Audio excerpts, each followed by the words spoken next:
decided to move his act and his talent to Arizona, and Joy Taylor and I were in the whoa stage and the wow stage and didn't see that coming stage. We're so often surprised by where stars go. Joy, how are you? I'm great. It's been a really wild NFL offseason so far.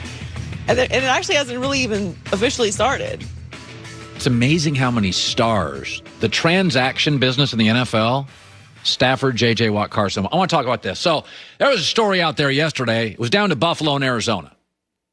Two different cultures, cities, fan bases.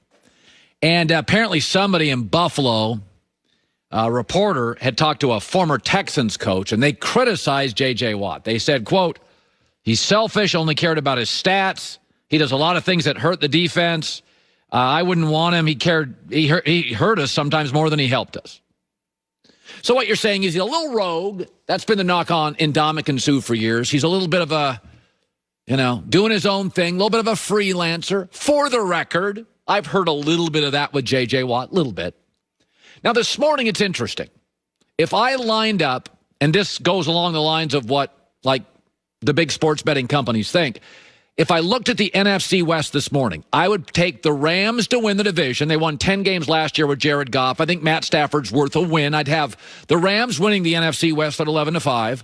I would have San Francisco, if Jimmy Garoppolo is healthy, if he's healthy, battling them for second place. I'm selling some of my stock on Seattle, but they have Russell Wilson, so I'd pick them third, and Arizona fourth. Not a shot, but it's the best division in football. So J.J. Watt did not choose the best team in his own division. He didn't choose the best roster in his own division. He didn't choose the best Super Bowl odds in his own division. He picked probably the fourth best coach in a division. Some would argue the fourth best quarterback in his division. He didn't choose an area that was closer to home. Arizona was fourth in sacks last year. He didn't choose a place where he'd have the greatest impact. It may just be this easy. J.J. Watt chose the place that was best for him and his wife, Kalia. And that's it. She's a pro athlete. He's a pro athlete. They don't have to have a second home with warm weather. They can go train in the off season. It's just a good place to play some golf, drink some margaritas in the off season, and he and his wife can train together outdoors in their beautiful house. Matt Stafford, by the way, was on the market. Many suitors. He chose the Rams, which is the toughest division in football. Why, we found out? He liked Los Angeles. He had a home here. He liked the weather.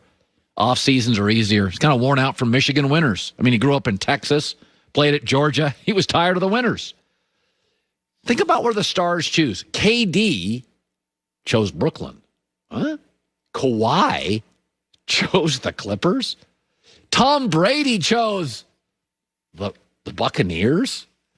As you age, things that were less important become really important. Think about the final two choices for J.J. Watt.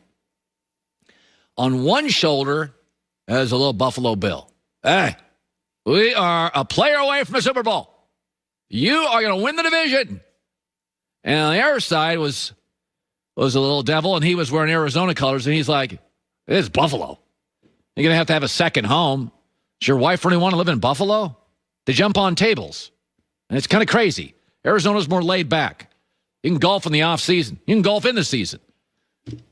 Think about the two places that were the final places. He probably felt guilty a little bit for choosing Arizona, so he includes Buffalo because that was, as Joy and I talked about, that's the place where he can literally, they're going to win their division next year. They feel like they're a pass rush away from the Super Bowl. Tennessee doesn't. Green Bay doesn't necessarily. They already had a pretty good pass rush. So the final two places came down to one place where it made total football sense, and they finished second to the place that didn't make really any football sense. And that's okay. We tend to, in the media, try to figure out what the best place for the athlete is.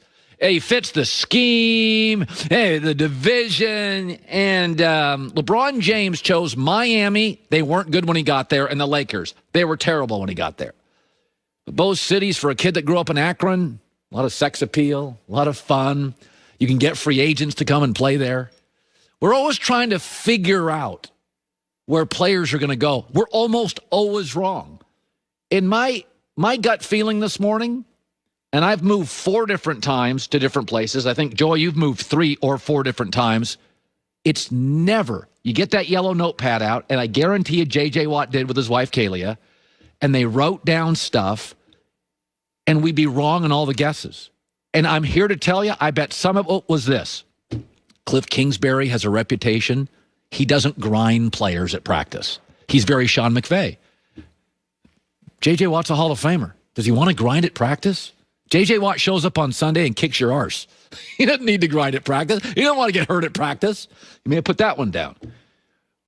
Where do my wife and I in the off season, you live in a cold place, you got to have a second home. In Arizona, you don't.